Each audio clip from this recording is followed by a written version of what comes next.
नमस्कार, ये आकाशवाणी पटना है। अब आप रंभा वर्मा से प्रादेशिक समाचार सुनिए। पहले मुख्य समाचार। प्रदेश में बाढ़ का संकट गहराया, गंडक और बूढ़ी गंडक नदी के जलस्तर में तेजी से हो रही वृद्धि। मुजफ्फरपुर में कदाने नदी का बांध टूटा। मौसम विभाग ने पश्चिम चंपारण, किशनगंज और सीतामढ़ी समेत राज्य के 11 जिलों में भारी बारिश का अलर्ट जारी किया। राज्य में अब तक 3 करोड़ 42 लाख से अधिक लोगों को दिए गए कोरोना के टीके। 5 सितंबर तक शिक्षक समेत 50 लाख लोगों को टीके की दी जाएगी दूसरी डोज। और कोरोना के बढ़ते मामलों को देखते हुए केरल से बिहार आने वाले सभी यात्रियों का किया जाएगा आरटी-पीसीआर जांच। देश भर में 18 वर्ष से अधिक आयु वर्ग के लोगों के लिए सरकारी केंद्रों पर निःशुल्क कोविड टीकाकरण अभियान जारी है। युवाओं से आग्रह है कि कोविड से बचाव का टीका अवश्य लगवाएं और अन्य लोगों को भी इसके लिए प्रोत्साहित करें। जब तक आवश्यक न हो घर से बाहर न निकलें और 3 सरल उपायों का पालन करें। मास्क लगाएं, 2 गज की सुरक्षित दूरी बनाए रखें, हाथ और मुंह साफ रखें। साथ ही कोविड से संबंधित जानकारी प्राप्त करने और मार्गदर्शन के लिए लोग राष्ट्रीय हेल्पलाइन नंबर 1075 पर संपर्क कर सकते हैं। बिहार सरकार के हेल्पलाइन नंबर 104 पर भी जानकारी प्राप्त की जा सकती है। अब समाचार विस्तार से।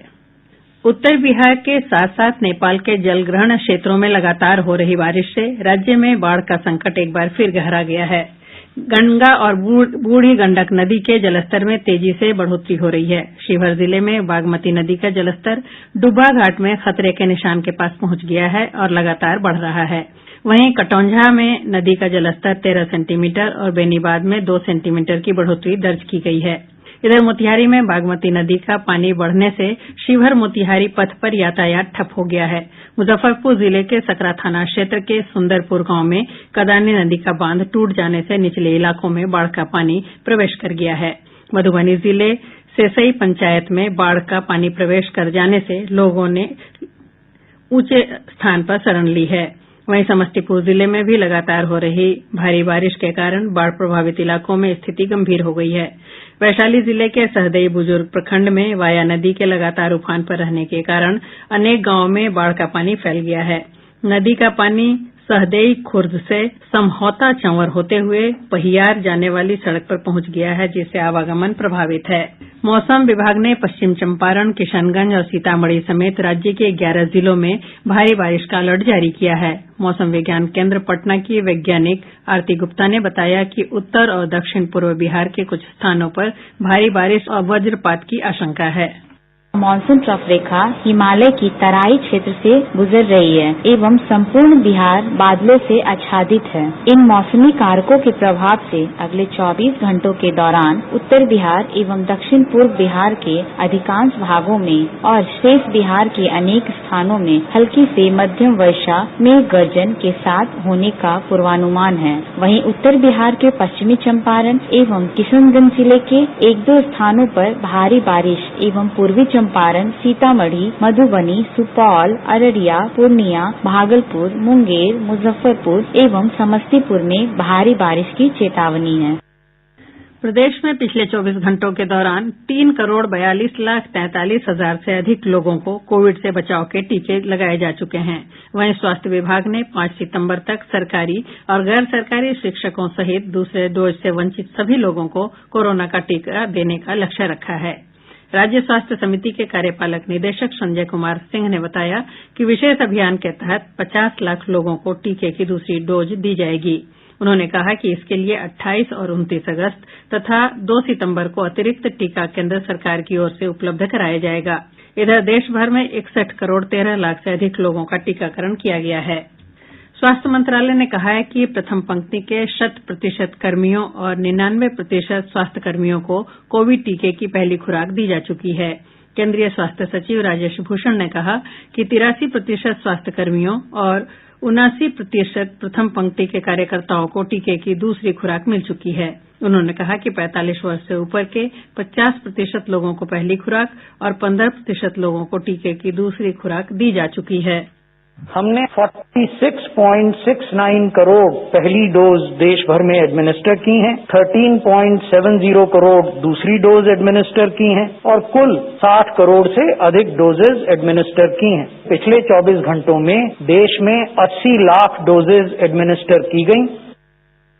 एम्स नई दिल्ली के हृदय रोग विभाग के प्रोफेसर डॉक्टर संदीप मिश्रा ने कोविड संक्रमण की श्रृंखला को तोड़ने के लिए लोगों से जल्द टीका लगवाने की अपील की है। ज्यादा से ज्यादा लोग समझ गए हैं कि फायदा है टीका लगाने का। फायदा ये नहीं है सिर्फ कि हमारे को ये इन्फेक्शन से बचाता है, बल्कि दूसरी बहुत बड़ी बात जो अब सामने आ रही है और काफी कम लोगों में ही जिनने वैक्सीन लगाई उनको नॉट ओनली इन्फेक्शन से बचाव हुआ बल्कि उनको सीरियस बीमारी से जो बचाव हुआ है वो एक बहुत बड़ी बात है। और तीसरी चीज है कि हर्ड इम्यूनिटी में भी मदद मिली है। तो वैक्सीन का सिर्फ एक यही फायदा नहीं है कि वो इन्फेक्शन बचाता है, पर सबसे ज्यादा बड़ा फायदा ये है कि अगर हो भी जाता है इन्फेक्शन तो बहुत सीरियस बीमारी और डेथ वगैरह से तो बहुत अच्छा प्रोटेक्शन मिल जाता है इस वैक्सीन की वजह से।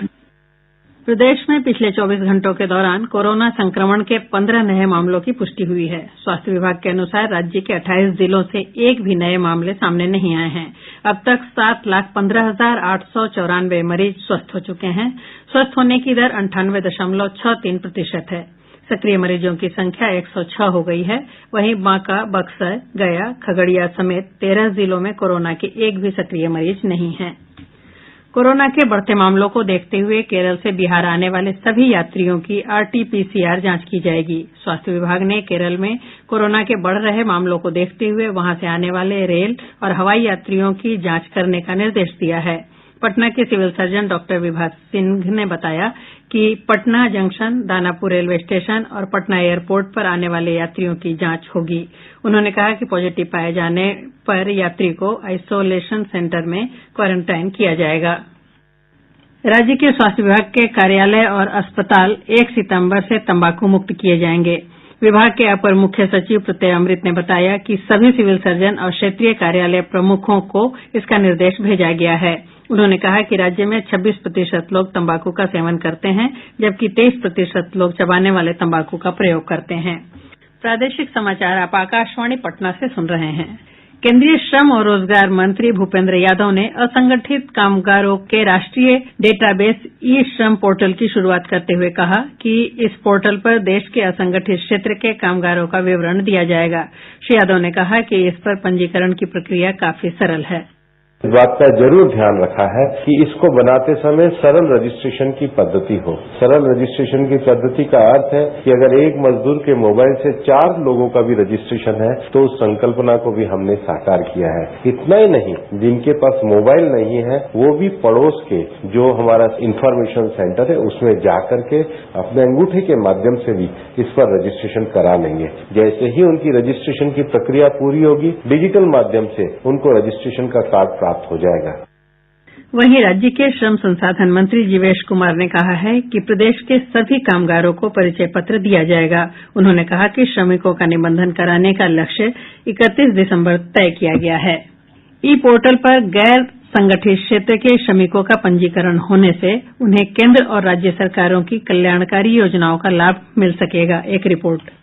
भारत के इतिहास में पहली बार 38 करोड़ असंगठित श्रमिकों के पंजीकरण की व्यवस्था की जा रही है। यह न केवल उन्हें पंजीकृत करेगा बल्कि केंद्र और राज्य सरकारों द्वारा लागू की जा रही विभिन्न सामाजिक सुरक्षा योजनाओं को पहुंचाने में भी सहायक होगा। निर्माण श्रमिक, प्रवासी श्रमिक, रेहड़ी पटरी व्यवसायी, घरेलू कामगार, दूध वाले, ट्रक चालक, मछुआरे, कृषि श्रमिक और इसी तरह के अन्य श्रमिक इसमें पंजीकरण कर सकते हैं। पंजीकरण हिंदी और अंग्रेजी में शुरू हो गया है। यह जल्दी ही 8 अन्य भाषाओं में उपलब्ध होगा। eShram.gov.in पोर्टल के माध्यम से श्रमिक खुद पंजीकरण कर सकते हैं। इसमें 4 लाख कॉमन सर्विस सेंटर और चुनिंदा डाकघर मदद करेंगे। पंजीकरण के लिए आधार नंबर, बैंक खाता विवरण और मोबाइल नंबर की आवश्यकता होगी। अनुपम मिश्र, आकाशवाणी समाचार, दिल्ली।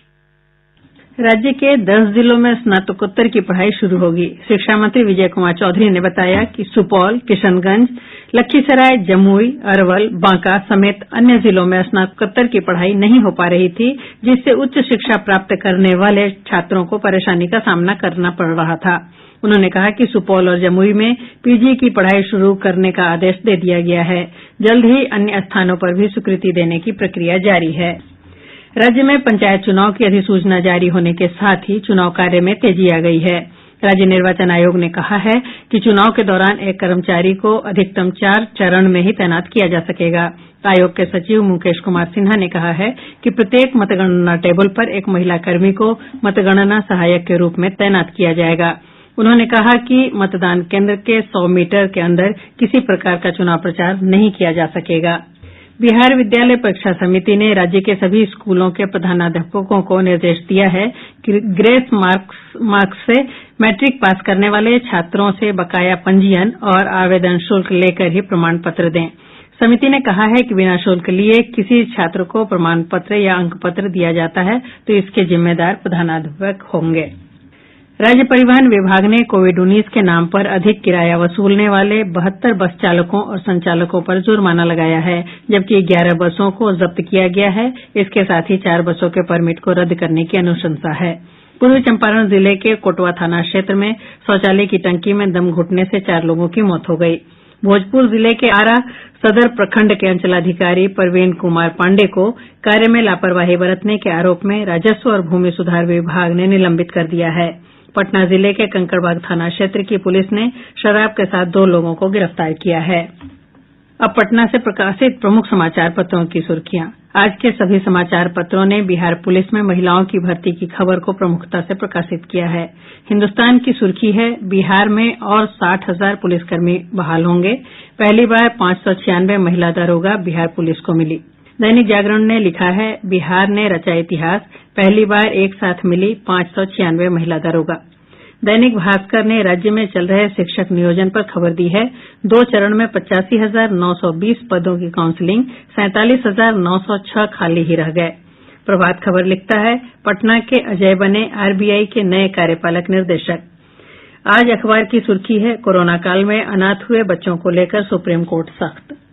और अंत में मुख्य समाचार एक बार फिर। प्रदेश में बाढ़ का संकट गहराया, गंडक और बूढ़ी गंडक नदी के जलस्तर में तेजी से हो रही वृद्धि। मुजफ्फरपुर में कदाने नदी का बांध टूटा। मौसम विभाग ने पश्चिम चंपारण, किशनगंज और सीतामढ़ी समेत राज्य के 11 जिलों में भारी बारिश का अलर्ट जारी किया। राज्य में अब तक 3 करोड़ 42 लाख से अधिक लोगों को दिए गए कोरोना के टीके। 5 सितंबर तक शिक्षक समेत 50 लाख लोगों को टीके की दी जाएगी दूसरी डोज। और कोरोना के बढ़ते मामलों को देखते हुए केरल से बिहार आने वाले सभी यात्रियों का किया जाएगा आरटी-पीसीआर जांच। इसके साथ ही आकाशवाणी पटना से प्रसारित प्रादेशिक समाचार का ये अंक समाप्त हुआ।